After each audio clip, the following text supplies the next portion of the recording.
Yo, what's good, YouTube? Welcome back to the channel, guys. So in today's video, we're gonna be going over the top remaining free agents left in free agency to fit this Lakers roster in the 25-26 season. Now, there aren't a lot of great free agents left, guys. Especially, with Chris Paul signing with the Clippers, Al Horford and DeAnthony Melton pretty much been off the board because supposedly they're supposed to be going to the Warriors. Nothing is set in stone with those guys yet, but I do believe that they are going to go to the Warriors. But before we hop into the top three that I have on my list, guys, that I want the Lakers to pursue, if they were to make a trade, or if they were to make a trade to clear some more cap space so we can sign another guy to like that 15th roster spot, or if they trade a couple players, we can sign them to the 13th or 14th roster spot to keep that 15th roster spot open, for a buyout player in the future or whatever. Y'all be sure to drop a like on this video, guys, and subscribe to the channel if you guys are new. So I have three free agents for you guys. I'm going to start off with the one that I don't think that is very, very likely. Let me go ahead and change this right quick. I don't think this guy is very, very likely, but I would not mind a guy like him on our team. And this is Trey Lyles.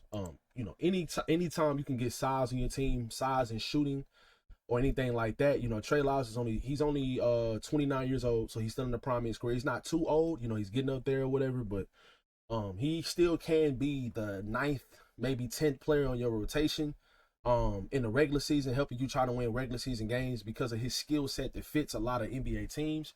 He's 6'9", a guy that can rebound the ball pretty well. He's never been really a starter. When he was a starter in Utah, he really didn't play very well early in his career. He was a lottery pick back in, I don't know which year he got drafted. I think he got drafted in 2015-2016 season. He was a lottery pick that year. He had a lot of high expectations coming out of Kentucky, I believe he went to. But yeah, man, he is a guy that can shoot the three ball. He can rebound the ball. He can come in and have a bigger body to like be a switchable defender. And like I said, anytime a guy that can spread the floor and on top of it, they got a big body, can rebound the ball and stuff like that, can be very switchable defensively, I think he can fit with our team. Now, he hasn't been a great three-point shooter by any means, but he's been a reliable three-point shooter from the corners and from the rings and stuff like that. He just poses another threat out on the court. Anytime you can have a guy that's that size and can shoot the ball, is always helpful for your star players that can create off the dribble and get guys open and stuff like that. So I really like Trey Lyles' game. He's a pretty good free throw shooter. He's not like a shot blocker or anything like that. He's more of a guy that sets charges and just knows how to make the right plays on defense because he's a veteran. But like I said, Trey Lyles isn't like some type of needle mover or anything like that. But if we were to sign a guy like after we make a trade for another wing player, or anything like that, if we was to make another consolidation trade to open up some more cap space so we can have more room for other free agents, I am 100% down for signing a guy like Trey Lyles. Now, he isn't my favorite to sign, but I think he is a guy that if he signs with his team, I really wouldn't mind it at all. Now, let's go ahead and get into the other name that we have, guys. We have on our second player on this list, man, we got Amir Coffey. I really like Amir Coffey's game. He's a really good three-point shooter. He's a 6'7" wing. The wing position is very, very important in the league. He's 28 years old. He just turned 28 last month. And, like I said, last season, he averaged about 10 points a game, and he shot 40% from three last year. He's a really good free throw shooter as well. He can attack closeouts very, very well. And, guys closing out to his three, he can attack closeouts, and he can get to the rim. And if he draws a foul, he can shoot free throws pretty well. He shot 90% almost from the free throw line last season.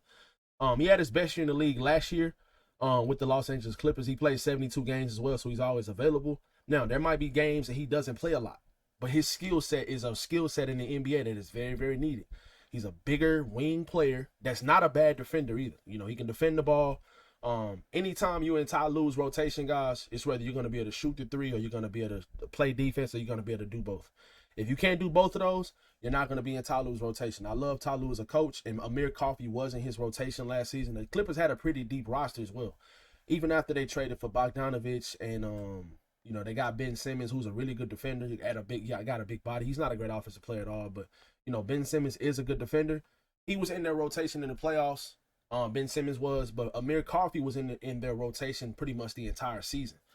He just fits alongside teams that have a lot of playmaking and that can get guys open and that can pose a threat on the three-point line. Amir Coffey is that. He can definitely shoot the ball. Like I said, you shooting the ball at a 40% clip at 3 attempts a game. 41 really. Shot 40.9. That's 41% from three. That is very, very good. I mean, like I said, I would love Amir Coffey on this team. He's a left-handed shooter, so those type of players, or left-handed players in general, are always kind of harder or weirder to guard to me, in my opinion. And like I said, he can attack closeouts. He's pretty athletic as well. I like Amir Coffey game. And if he was to sign with this team, I would not have a problem with that at all. Now, he can't sign like a two-way contract or anything like that. He has too much NBA experience, but I do think he's a veteran enough type of player that can come to this team and bring some nastiness, bring some dog, because he's not one of those type of guys you want to mess with. And I like Amir Coffey's game a lot, and I think he would fit with this roster, especially if we was to trade like a guy like Dalton Knecht, or like a Maxi Kleber, or I don't want to trade Rui at all, but if Rui was to leave and we was get another starting caliber wing, bringing in Amir Coffey as a backup, as that 8th or 9th man, I don't think he would get more playing time than Jake LaRavia. I really like Jake LaRavia's game. But having Amir Coffey on his roster and competing for playing time, or just competing in general, his skill set fits, and I think he would be a really good fit on this team. Now, my opinion, guys, this guy, like I said, there's not a lot of movement left on the free agent market in the first place. Guys is going to come in and be rotational guys, or definitely any needle movers left. But Chris Boucher is one of my favorite free agents left in his class. Like, I'm really surprised he has not got any type of, there hasn't been a lot of buzz about him. I really haven't heard a lot of players or people talking about him. I feel like he's a very, very underrated player. And like I said, guys, none of these players are needle movers. None of these guys are going to come in and change a game or anything like that. But for the guys that are left at 6'9", 6'10", extremely long arms. The Toronto Raptors don't like to play anybody in their rotation or anybody in their organization, it almost feels like, that doesn't have extremely long wingspans, long arm players that are extremely versatile defensively. And he can come in and spread the floor as well. Last season, he shot 34% from three. For his career, he's a 34% three-point shooter, which is not great, but he shot 36% last season from the three. And that's on the Toronto Raptors. Like, if you're playing for a team that has Luka, LeBron, and Austin Reeves, you're always going to get better looks than you did with a team that doesn't have a lot of playmaking. Or that's not really trying to win. That doesn't have that veteran on their team or have that superstar player that's trying to get you open and stuff like that. So, Amir Coffey. Chris Boucher is one of my favorite free agents left in this class.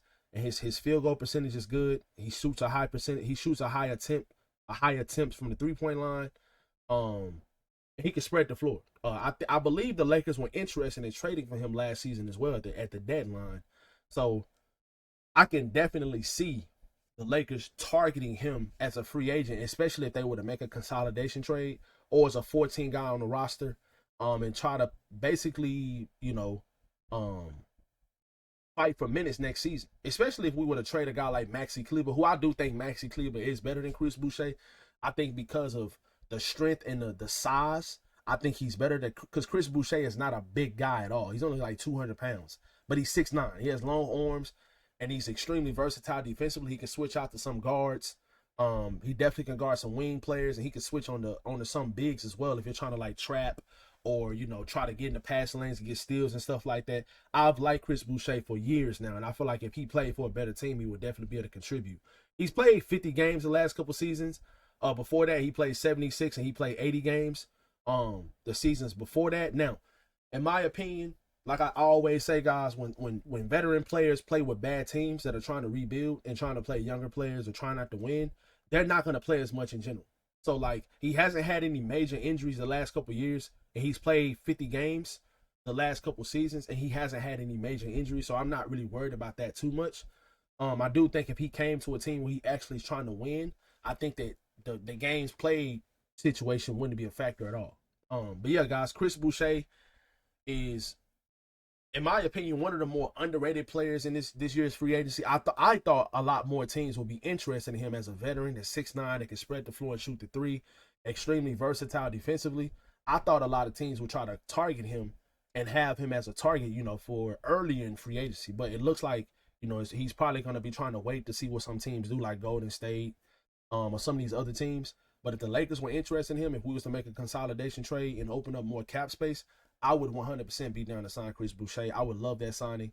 And I think he would be able to contribute right away. So let me know in the comment section, guys. Who do you guys want to target in the comments? Let me know in the comments. Who do you guys want to target left in this free agency class? If we was to trade for another guard, or you know, trade another guard like Gabe Vincent and not get a guard back, I probably would go for a guy like Malcolm Brogdon or Gary Payton II. But I think that you would need more of a ball handler coming off the bench, because, you know, some nights LeBron might not play despite an injury. Hopefully nobody gets hurt or anything like that. But we need another ball handler. If we don't have LeBron playing some nights and you trade Gabe Vincent, you need more ball handling. So I probably would go after a guy like Malcolm Brogdon that can spread the floor and shoot the three, and can dribble and create off the dribble for others. Marcus Smart is pretty good at that as well, so maybe not. But let me know in the comment section below, who would you guys want to target for this free agency lift is left. Do you guys agree with these 3 players I talked about in today's video? If not, what other players would you want to target in free agency? Let me know in the comment section. Hope you guys enjoyed today's video. If y'all do, y'all be sure to drop a like and subscribe to the channel. And I'll catch you guys in the next one. Peace.